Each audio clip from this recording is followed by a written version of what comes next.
Hello दोस्तों, स्वागत है आप सभी का एक बार फिर से हमारे चैनल स्टॉकवुड पे। और आज हम बात करने वाले हैं बैंकिंग सेक्टर के एक बहुत ही बढ़िया स्टॉक के बारे में। तो क्या होता है कि अगर आप देखते हैं बैंकिंग सेक्टर में अभी कई सारे कितने सारे स्टॉक हो गए हैं। तो यहाँ पर आप देख सकते हैं कि पूरी की पूरी लिस्ट, और यहाँ पर वो मार्केट कैपिटलाइजेशन के हिसाब से अरेंज की गई है। तो यहाँ पर आप देख सकते हैं सबसे highest market capitalization HDFC bank, उसके बाद Kotak Mahindra, ICICI, Axis bank, Bandhan bank and list of.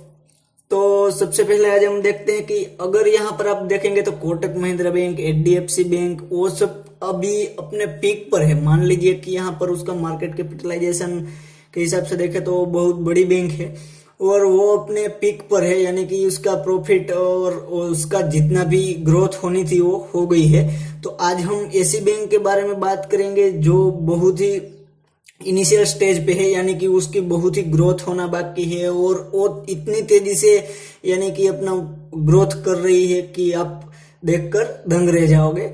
तो सबसे पहले चलिए देखते हैं। तो आज हम बात करने वाले हैं उज्जीवन स्मॉल फाइनेंस बैंक की।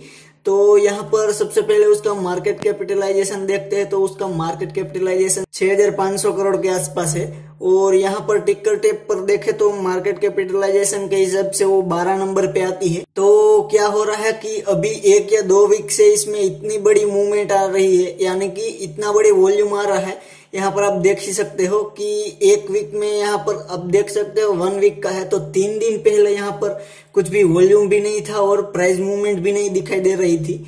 और यहाँ पर अचानक से 2 दिन से यहाँ पर इतना वॉल्यूम आ रहा है और इतना बड़ी बाइंग हो रही है। यहाँ पर प्राइस भी आप देख सकते हो 4% से यहाँ पर बढ़ गई है।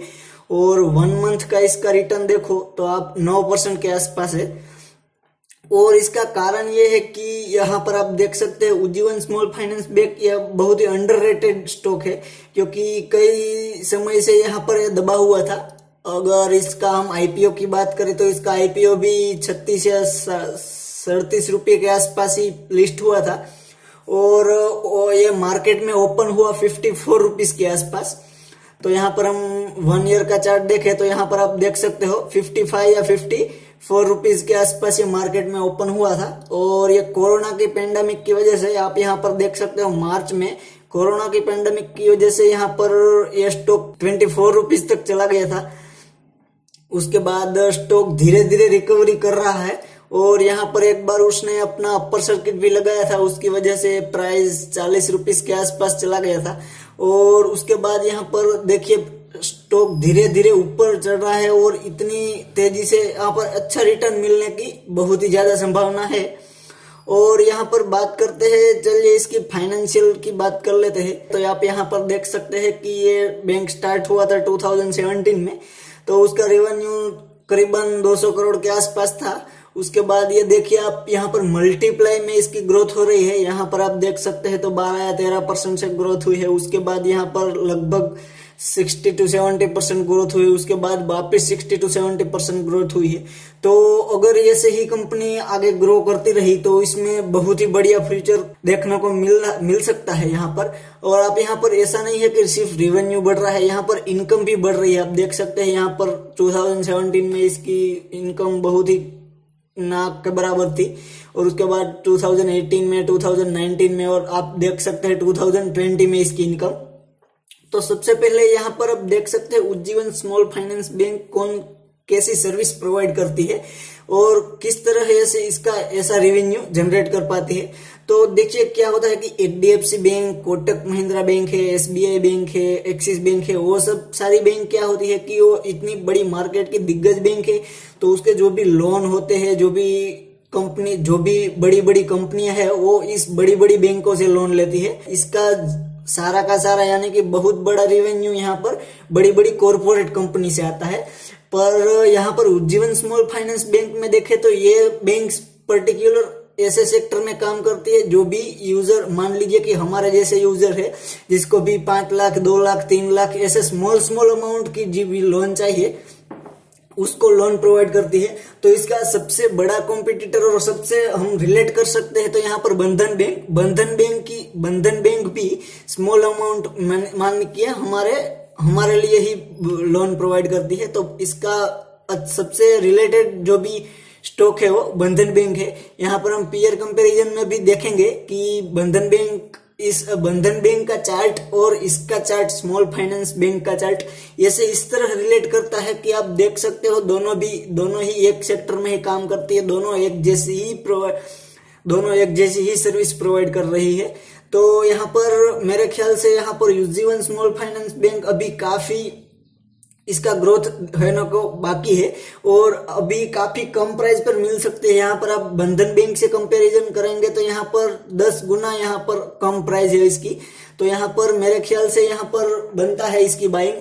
अभी क्या हो रहा था कि अभी क्यों बाइंग बनती है, यहाँ पर तो स्टॉक 2 साल से था, क्योंकि अब बात ये हो गई है कि जो भी अगर आप देखेंगे तो कोरोना क्राइसिस में अगर जो भी स्टॉक मार्केट अगर जब भी क्राइसिस चल रहा था और जो भी स्टॉक आगे बढ़ रहे थे, अब वो देखकर आप जाकर उसको देख सकते हैं, अब वो वापिस डाउन होना स्टार्ट हो गए हैं। यानी कि जो भी स्टॉक थे वो मार्केट के खिलाफ मूव कर रहे थे।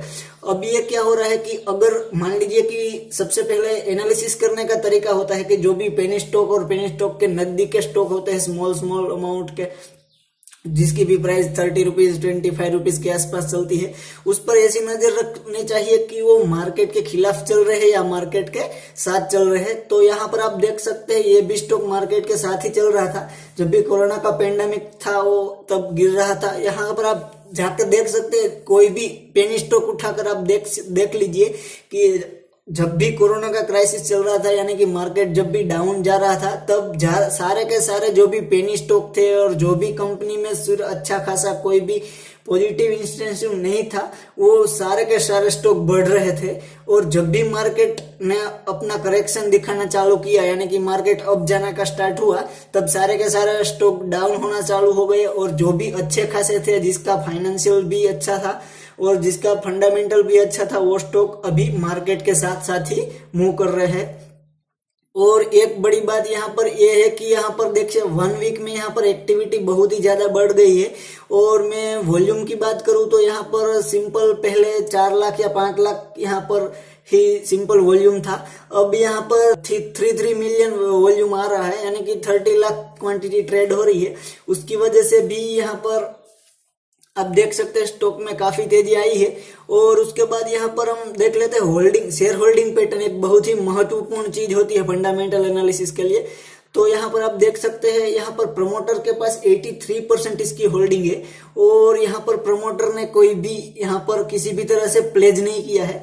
यहाँ पर फॉरेन इन्वेस्टर के पास भी 5% है, डोमेस्टिक इंस्टीट्यूशनल इन्वेस्टर के पास भी 4% है, अदर पार्टीज हमारे पास यानी कि 7% ही इसके स्टॉक है।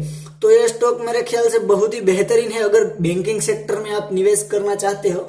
और मान लीजिए कि अगर यहाँ पर आप बैंकिंग सेक्टर में एक बहुत ही अगर बड़ी बैंक में इन्वेस्ट करते हो, तो बैंकिंग सेक्टर का एक रिस्क रहता है कि मान लीजिए कोई भी बड़ा इन्वेस्टर है यार, बड़ी कंपनी है, वो अपना लोन या जो भी बैंक से पैसा लिया है वो चुका नहीं पाता, तो कंपनी बैंक करप्ट हो जाती है, बैंक को ही नुकसान हो रहा है। पर यहाँ पर इस बैंक में ऐसा नहीं होगा, क्योंकि यहाँ पर आप देख सकते हैं यूजीवन स्मॉल फाइनेंस बैंक जो है वो छोटे निवेशकों यानी कि हमारे जैसे नॉर्मल पीपल को ही लोन दे रही है, यानी कि जो भी एंड यूजर है उसको ही लोन प्रोवाइड कर रही है। तो अगर आपने कभी भी ऐसा नहीं सुना होगा कि अगर आपके पास और आपने भी लोन ली है और कभी आपके अड़ोस पड़ोस में और अपने कलीग के कोई किसने भी लोन ली है और वो लोन नहीं पे कर पाते, तो यहाँ पर डिफॉल्ट की ऐसी कोई भी पाबंदी नहीं आएगी और ऐसा कोई भी प्रॉब्लम नहीं आएगा, क्योंकि हम जब भी लोन लेते हैं तो उसको पूरा ही करते ही है।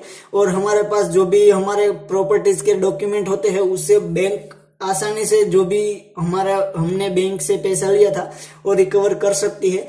तो यहाँ पर मान लीजिए कि अगर कोई पैसा नहीं भी भर पाता है तो भी यहाँ पर बैंक को ज्यादा लॉस नहीं होगा, 1 लाख 2 लाख का लॉस होगा, ये बैंक के लिए बड़ी बात नहीं है। तो यहाँ पर ऐसी बड़ी कोई टेंशन लेने की बात नहीं है कि यहाँ पर बैंक ने किसी बड़ी कंपनी को यहाँ पर पैसा दिया रखा है और अगर कंपनी बैंकरप्ट हो गई तो बैंक को नुकसान हो जाएगा और फाइनेंशियल रिजल्ट पर इफेक्ट पड़ने के कारण हमें भी, निवेशकों को भी नुकसान होगा। तो ऐसी यहाँ पर कोई भी बात नहीं है। इस तरह यहाँ पर आप बंधन बैंक का जब भी आईपीओ आया था उस पर बूम लगने का कारण यही था कि बंधन बैंक यहाँ पर पहली ऐसी बैंक थी जो स्मॉल जो भी फार्मर को थे, हम जो भी ऑफिसर है, हमारे जो भी लोन चाहिए, कार की लोन, होम लोन, ये सब लोन प्रोवाइड कर रही थी। तो इस तरह से इसके लिए यहाँ पर बंधन बैंक ने मार्केट में इतना बड़ी जगह बनाई है। तो इस तरह भी मैं भी यहाँ पर देखे तो यहाँ पर मुझे तो इस बैंक के स्टॉक से बहुत ही लगाव है, क्योंकि यहाँ पर मैं देख रहा हूँ कि ये स्मॉल बंधन बैंक है और यहाँ पर बंधन बैंक में निवेश करने को वापस मुझे चांस मिल रहा है, तो मैं डेफिनेटली इसको चांस नहीं गुमाऊंगा। और यहाँ पर आप देख सकते हैं, यहाँ पर डिटेल स्टडी कर सकते हैं कि बंधन बैंक कौन कौन सी सर्विस प्रोवाइड करती है। यहाँ पर आप डिटेल में स्टडी कर सकते हैं कि उज्जीवन स्मॉल फाइनेंस बैंक कौन कौन से सेक्टर में सर्विस प्रोवाइड करती है, कैसी कैसी लोन प्रोवाइड करती है। तो मेरे ख्याल से यह बैंकिंग सेक्टर में बहुत ही बढ़िया स्टॉक है, क्योंकि यहाँ पर कोई भी नुकसान होने की चांसेस नहीं है। और यहाँ पर आप देख सकते हैं कोरोना के पेंडेमिक में भी यहाँ पर कंपनी ने किसी भी प्रकार का लॉस नहीं किया है, बल्कि यहाँ पर अभी पॉसिबल है कि यहाँ पर मान लीजिए कि अगर आपके पास पैसा नहीं है, तो अगर यहाँ पर कोरोना का पेंडेमिक हटता है और अगर आप उसके बाद अगर आपके पास पैसा नहीं है तो आप हो सकता है कि लोन लेने की ट्राई करें और उसके बाद आपकी जॉब चल रही है, कि आप जो भी फार्मर हो वो सब धीरे धीरे पैसा बैंक का चुका देंगे। तो यहाँ पर लोन लेने की संभावना बहुत ही ज्यादा है।